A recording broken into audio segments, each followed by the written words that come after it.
তো আমাদের শ্রদ্ধেয় ভাই বোনেরা, তো আমি আজকে এখানে জিএসটির ফিজিক্সের কোয়েশ্চেন আজকে পরীক্ষা হয়েছে, ওগুলা সলভ করে নিয়ে আসছি।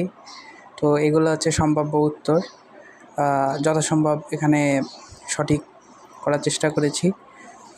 যদিও আমি দুই একটির উত্তর বের করতে পারিনি, কারণ ওগুলো শর্ট সিলেবাস থেকে এসেছে খুব সম্ভবত। তো যেগুলো দেওয়া আছে এগুলা প্রায় 90% সঠিক বলে আমার ধারণা। আশা করি মিলিয়ে দেখতে পারো তোমরা। ধন্যবাদ।